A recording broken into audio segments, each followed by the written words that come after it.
بسم اللہ الرحمن الرحیم وبہ نستعین وہو خیر ناصر ومعین وصلی اللہ علی سیدنا ونبینا محمد وآلہ الطاہرین۔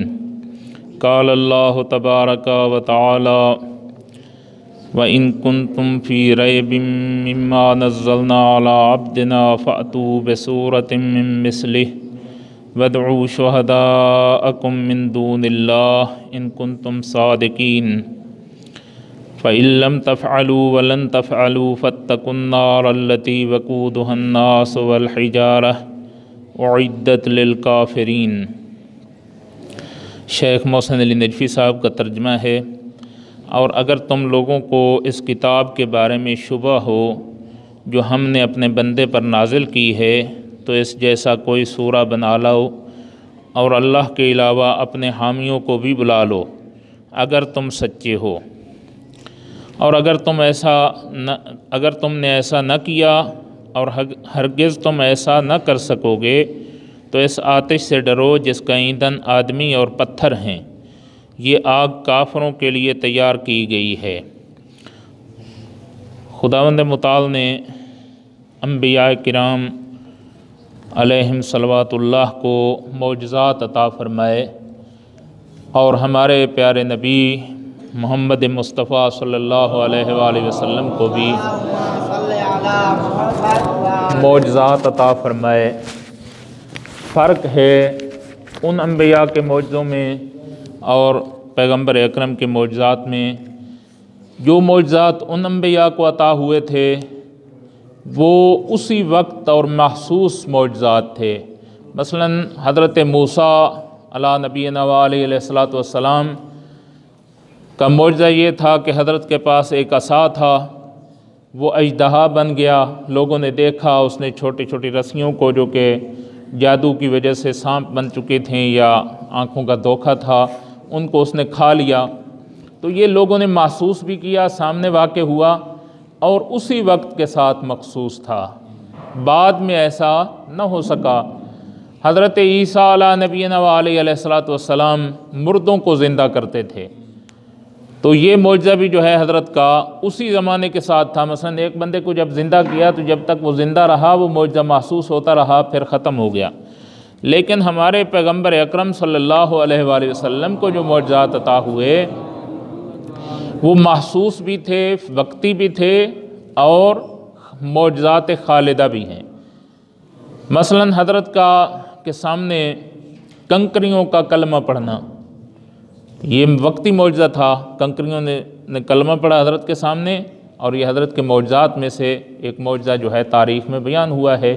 یا اس قسم کے دیگر حضرت کے کافی سارے معجزات ہیں کہ مثلا ایک معجزہ حضرت کا یہ ہے کہ جہاں کہیں بھی تشریف لے جاتے تھے تو حضرت کے اوپر بادل سایہ کرتا تھا، کبھی حضرت دھوپ میں نہیں چلے، تو یہ بھی ایک معجزہ تھا حضرت کا۔ اور بھی بہت سارے معجزات ہیں جو حضرت کے لوگوں نے دیکھے اور وہ اسی وقت تھے، بعد میں ختم ہو گئے، وہ معجزات باقی نہ رہے۔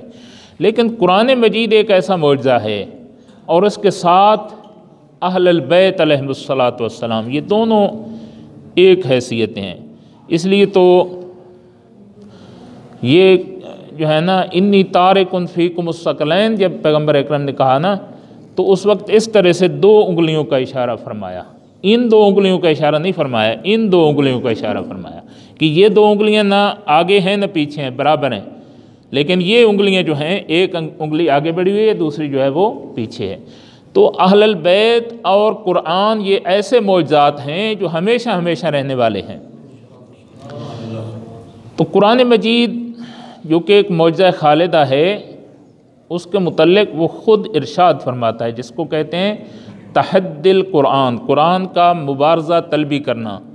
مثلا کوئی پہلوان ہو نا، وہ کہتا ہے کوئی میرے مقابلے میں آ جائے، قرآن بھی کیا کہتا ہے، کوئی ہے جو مجھ جیسا بنا کر لے آؤ، قیامت تک کے لیے، ایک دن کے لیے نہیں ہے۔ یہ جب سے قرآن نازل ہوا، اور پھر اس کے اندر یہ نہیں ہے کہ کسی ایک جہت سے ہو، فصاحت و بلاغت کے لحاظ سے ہو، نہیں، اس کے مضامین کے لحاظ سے بھی ہے، اس کے نظم و نسق کے لحاظ سے بھی ہے، اور قرآن کے فصاحت و بلاغت جو کہ اس زمانے میں بہت زیادہ تھی وہ لوگوں نے محسوس کی اور اس کا کوئی مد مقابل نہ آ سکا۔ لہذا کہا جاتا ہے کہ جب سبعات معلقہ کعبہ کے اندر 7 قصیدے فصحائے عرب نے لٹکائے تھے، ان کا کوئی مقابلہ نہیں تھا، وہ فرسٹ آنے والے تھے، تو اسی زمانے میں سورہ کوثر بھی نازل ہوئی۔ اور سورہ کوثر آپ کو معلوم ہے کہ بی بی طاہرہ سلام اللہ علیہا کی شان میں نازل ہوئی۔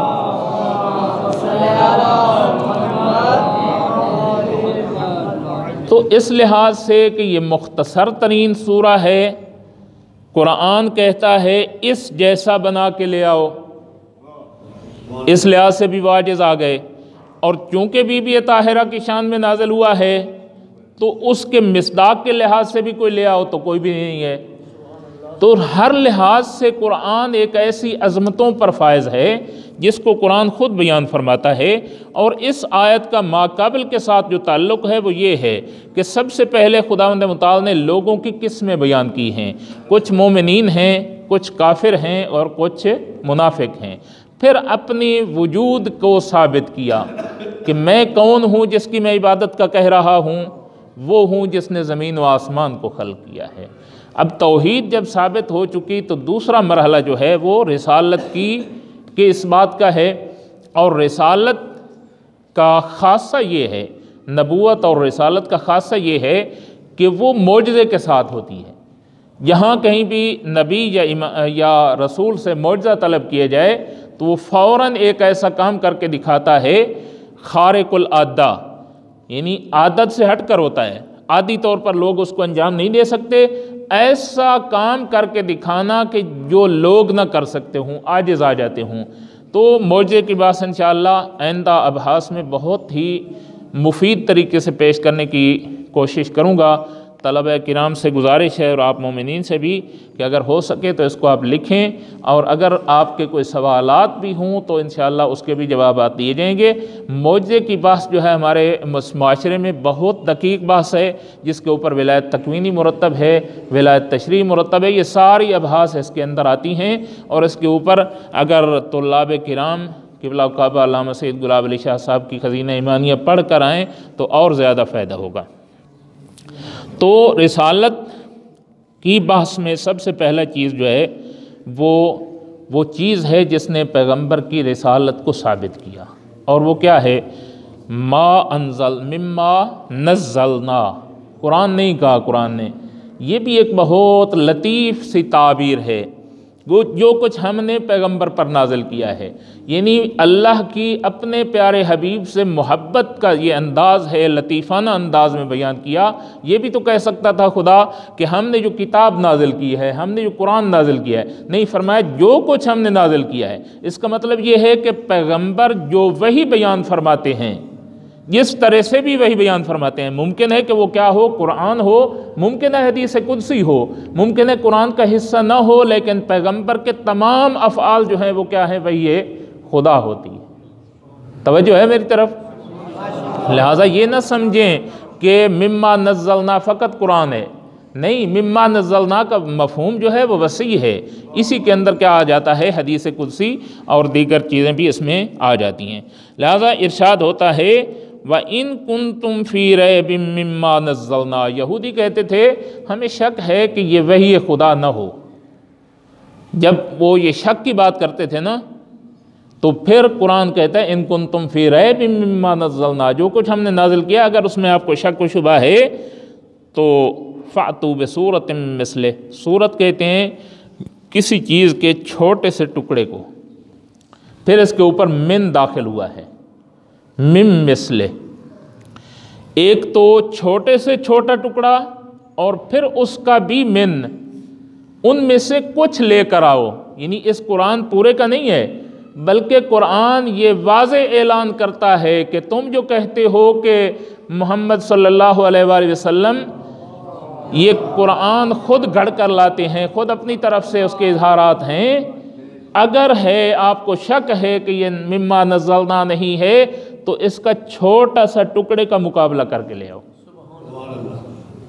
اور یہ ایک دفعہ نہیں، اس زمانے سے لے کر علم جتنی ترقی کرتا چلا جائے، انسانیت جتنی ترقی کرتی چلی جائے، جتنے علوم پڑھ لیں، اب آج کل کے لوگ جو عربی دان ہیں، جو خود ادیب ہیں، دیکھیں ہم تو غیر عرب ہیں، جو خود عرب ہیں ان کے لیے بھی تو قرآن کہتا ہے کہ لے آؤ، لیکن ان کے پاس بھی جرأت نہیں ہے۔ لہٰذا جب سورہ کوثر نازل ہوئی تو سبعات معلقہ جو ہیں وہ وہاں پر معلق ہو چکے تھے، قصیدے لکھے جا چکے تھے، کعبہ کے اندر وہ لٹکائے گئے تھے۔ تو یہ سورہ مبارکہ نازل ہوئی تو حضرت کو بھی حکم ہوا اللہ کی طرف سے کہ اس کو بھی کعبہ کے اندر جا کر لٹکا دو۔ اب وہ جو جشن ہوتا تھا سالانہ، اس میں آئے، انہوں نے وہ سارے وہ قصیدے بھی پڑھے اور ساتھ یہ کلام بھی پڑھا۔ تو ایک آیا اس نے پڑھا، دوسرا آیا اس نے پڑھا، کہا کہ یہ عجیب بات ہے، نہ قصیدہ ہے، نہ نظم ہے، نہ نثر ہے، ردیف و قافیہ اس طرح سے ہے جیسا قصیدہ ہو اور قصیدہ نہیں ہے۔ تو حیران ہوئے اس کے اوپر، اور حیران ہونے کے بعد جب سب کے سب چلے گئے باہر تو ایک نے کسی نے اس کے نیچے لکھا ما ھذا کلام البشر، یہ کسی آدمی کا کلام نہیں ہے۔ تو سورہ کوثر جیسا چھوٹا سا مختصر ترین سورہ بھی جو ہے لوگ لانے سے عاجز ہو گئے۔ تو مبارزہ تربی کرتا ہے قرآن اور پھر کہتا ہے تم اکیلے نہیں، کسی کو بھی خدا کے علاوہ، ایک خدا کو چھوڑ دو، پورا جہان اکٹھا ہو جائے، پوری دنیا اکٹھی ہو جائے، کائنات اکٹھی ہو جائے، قرآن جیسا تم لانے کے اوپر قادر نہیں ہو۔ پھر فرماتا ہے ان کنتم صادقین، اگر تم سچے ہو کہ یہ قرآن اللہ کی طرف سے نہیں ہے تو پھر اس جیسا بنا کر لے آؤ۔ لہٰذا جب تم اس کے اوپر قادر نہیں ہو تو تمہیں ماننا پڑے گا، تم عاجز آ چکے ہو کہ یہ وحی الہی ہے اور یہ خداوند متعال کی طرف سے نازل ہوا ہے۔ پھر ارشاد فرماتا ہے اور اگر ایسا نہیں کر سکتے اور ہرگز بھی نہیں کر سکتے، ہرگز کا کیا مطلب ہوتا ہے؟ کبھی بھی نہیں کر سکتے، طلوع قیامت ہو جائے قرآن کی مثل لانے کے اوپر کوئی قادر نہیں ہے۔ تو قرآن کی عظمت کتنی ہے؟ جب عظمت اتنی ہے تو اس کے سیکھنے والے کا مقام کتنا ہے، پھر اس کی تفسیر پڑھنے کا ثواب کتنا ہے، پھر اس کے لیے غور و خوض کرنے کا ثواب کتنا ہے۔ لہٰذا ہم جو یہاں پر ہفتہ وار خدا نے توفیق دی ہے یہاں پر بیٹھتے ہیں، مختصر سی 15 سے 20 منٹ جو ہم قرآن کو دیتے ہیں تو کائنات ایک طرف اور ہمارے وہ 15-20 منٹ جو ہیں وہ ایک طرف، بشرطے کہ وہ خدا کے لیے ہوں، ریاکاری نہ ہو اس میں۔ مل کر صلوات پڑھیں محمد وآل محمد۔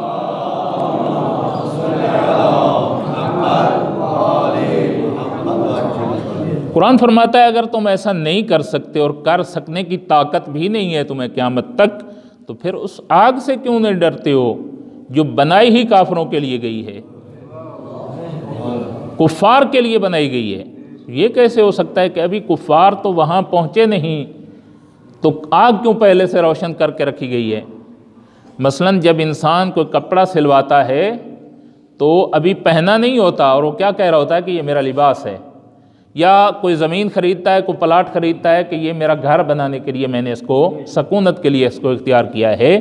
تو خداوند متعال نے بھی بے ایمان لوگوں کے لیے، کفار کے لیے جن کا عقیدہ قرآن پر نہیں ہے، ان کے لیے جہنم کو پہلے سے تیار کر کے رکھا ہوا ہے، اور جو ہی وہ پہنچیں گے تو وہاں پر ایک لمحہ کی بھی ان کو انتظار کرنے کی ضرورت نہیں ہوگی۔ جبکہ دوسری طرف بھی ہے کہ جنت بھی مومنین اور متقین کے لیے اسی طرح سے تیار کر کے رکھ دی گئی ہے۔ اور بی بی طاہرہ سلام اللہ علیہا کے متعلق جو محشر کا میدان سجے گا، کیونکہ ایام بی بی کی ولادت کے گزر رہے ہیں، تھوڑا سا ذکر حضرت کا بھی ہونا چاہیے۔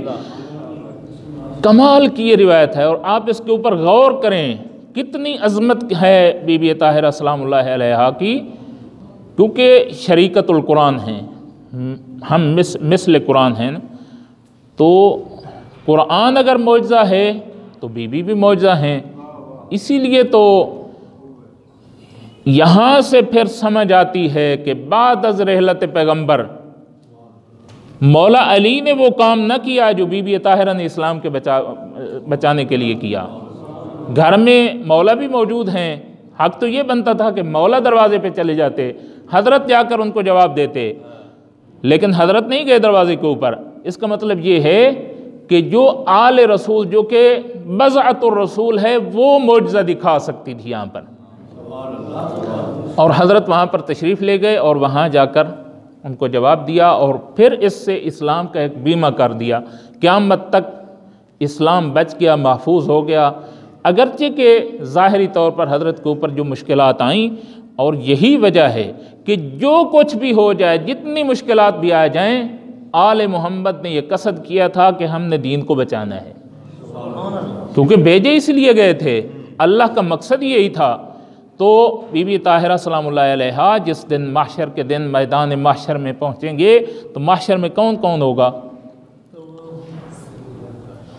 کائنات اکٹھی ہوگی، ملائکہ ہوں گے، جن ہوں گے، انسان ہوں گے، بشر ہوں گے، ما سبقکم، آنے والے سب اس کے اندر موجود ہوں گے، اور ایک دم ایک ملک کوئی منادی ندا دے گا، یا اہل محشر نکسوا رؤوسکم غضوا ابصارکم، اپنے سر نیچے کر لو، آنکھیں بند کر لو، حتی تجوز فاطمۃ بنت محمد صلی اللہ علیہ وسلم۔ کیوں ایسا کرو؟ انبیاء موجود ہیں، رسل موجود ہیں، ائمہ موجود ہیں، خود پیغمبر اکرم موجود ہیں، اور سب کے لیے یہ حکم ہے کہ نکسوا رؤوسکم، اپنے سروں کو نیچے کر لو۔ کیوں؟ اس عظمت کے ساتھ بنت پیغمبر یہاں سے گزرنا چاہتی ہے کہ جبرائیل سامنے سے ناکہ کی مہار پکڑے ہوئے ہیں، اور میکائیل جو ہیں وہ اس ناکہ کو چلا رہے ہیں، اور لاکھوں ملائکہ ان کے ساتھ ساتھ ان کی مشایعت کر رہے ہیں، اور ناکہ نورانی ہے، اور اس کے اوپر زہرا جو کہ خود نورانی ہے وہ سوار ہے۔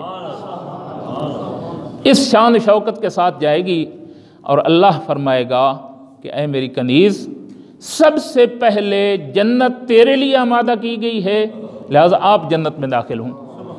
بی بی اہل محشر سے گزرتے گزرتے ایک مقام پر جا کر رک جائیں گی، اللہ کا ارشاد ہوگا یا امت اللہ کیوں رک گئی ہو؟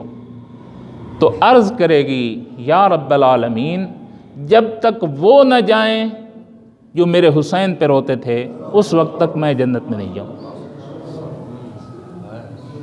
تو جنت بھی اسی طرح سے متقین کے لیے آمادہ کی گئی ہے۔ تو اللہ تعالیٰ بی بی طاہرہ کو اختیار دے گا کہ اپنے شیعوں کو بہشت کے لیے منتخب کرو۔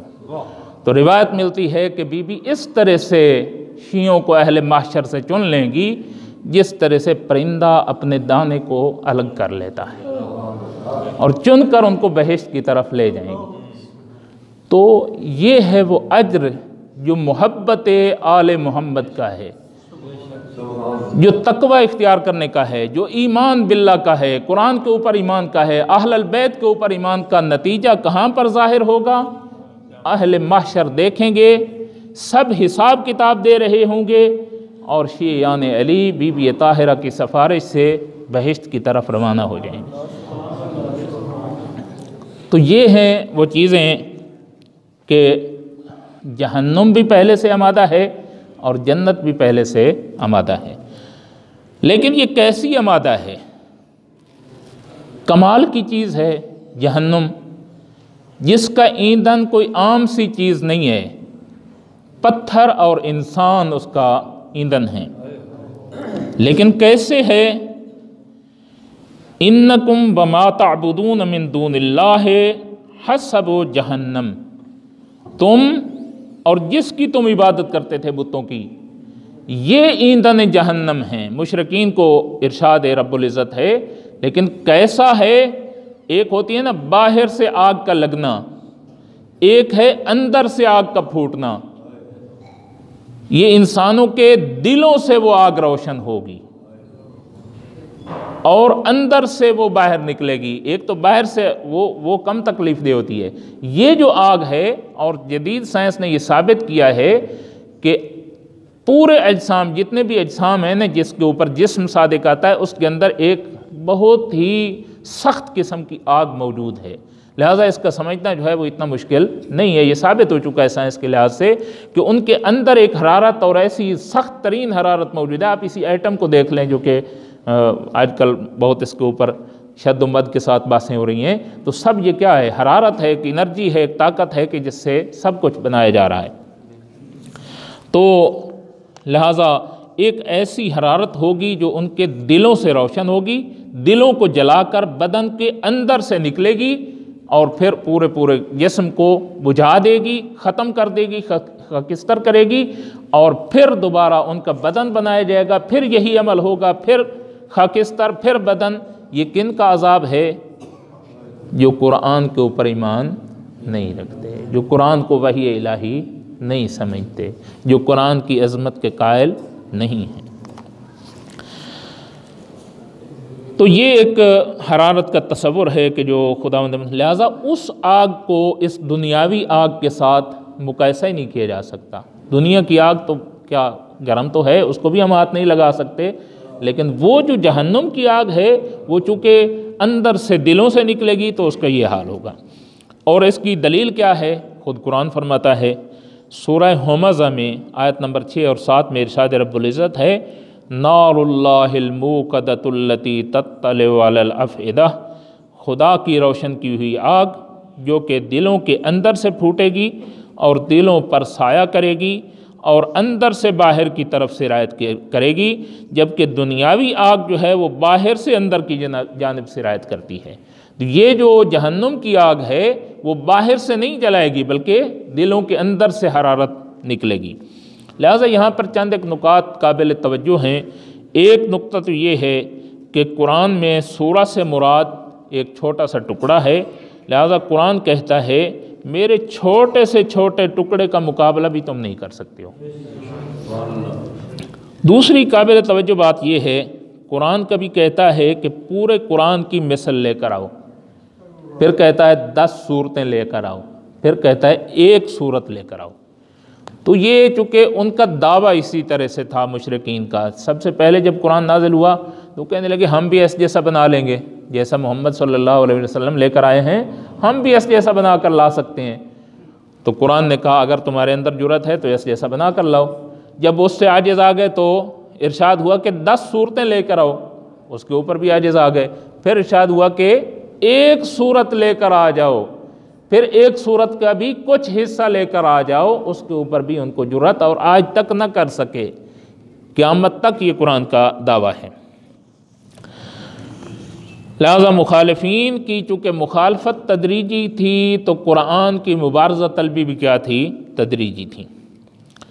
دوسرا ایک سوال پیدا ہوتا ہے کہ خداوند متعال کا کلام ہے قرآن مجید اور پوری کائنات مخلوق ہے، تو یہ کیسے ہو سکتا ہے کہ خالق اپنی مخلوق کو مد مقابل کے لیے پکارے؟